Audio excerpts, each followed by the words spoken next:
I wanted to share a new book from PJ Library. I don't know, some of you might have gotten this book at home recently. It's called Clarence's Topsy-Turvy Shabbat. Clarence, we see a couple of interesting animals in this picture. I'm not sure what this is. We'll see in the story. But this one is an otter. It's an animal that likes to swim on its back, mainly in a river. And this is a raccoon. So Clarence is the raccoon and his topsy-turvy Shabbat. Let's hear all about it. Clarence loves Shabbat. All week long, he prepares to bake his challah. On Sunday, he goes to buy flour, but he comes home instead with a flour. The wrong kind of flour there. Oh no, Clarence, what have you done? You can't make challah out of that kind of flour. Silly Clarence.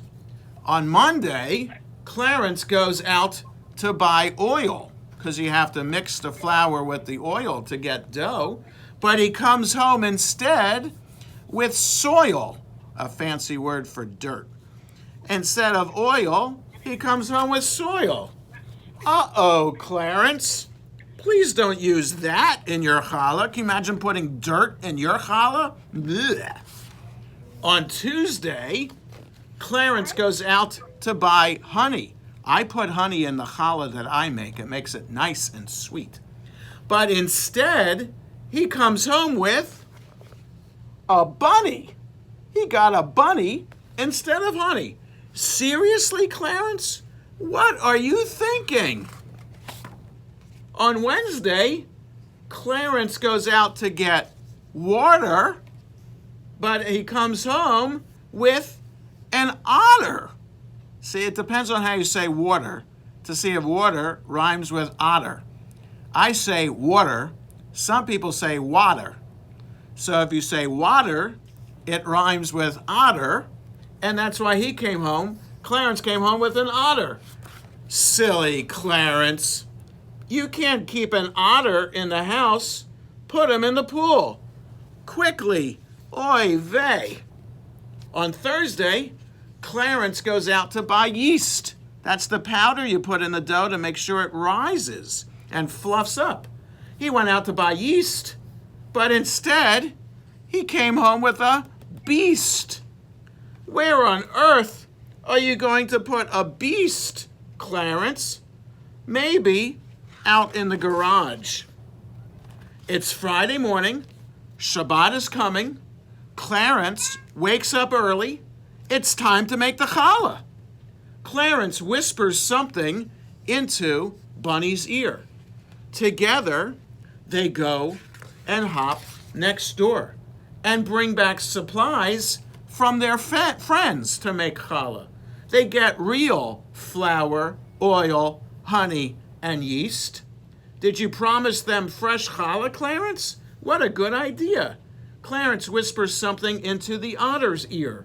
The otter goes to the sink and fills up a measuring cup with cool, fresh water, because you need that to make the dough too. Carefully, Clarence, don't spill anything. Don't let the otter slide in the dough. Your friends don't want to have otter hair in their challah. Ugh. Clarence whispers something in the beast's ear. And the beast, Clarence, how did you know? The beast is absolutely terrific at kneading the challah dough. Its arms never get tired.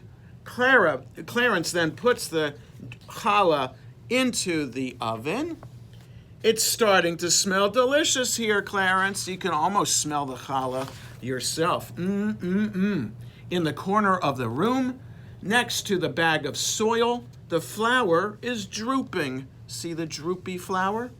Clarence takes the dirt and droopy plant outside and comes back with a beautiful flower for the Shabbat table. Do we see the candlesticks on the table and the flower standing up straight and a bottle of grape juice or wine and the challah under the challah table, under the challah cover? It's a beautiful table for Shabbat. On Friday night, Clarence's friends behave themselves nicely, especially the beast. Clarence says the blessings over the candles and wine. He says the prayer over the bread and shares the delicious fresh challah with his friends. I told you it would be a wonderful Shabbat, Clarence. What? I didn't tell you? Well, I thought so all along. I really did. Clarence leans across the Shabbat table and whispers something into my ear. What's that, Clarence? No, don't tell me what you're planning for next Shabbat. Let's keep it a surprise, okay?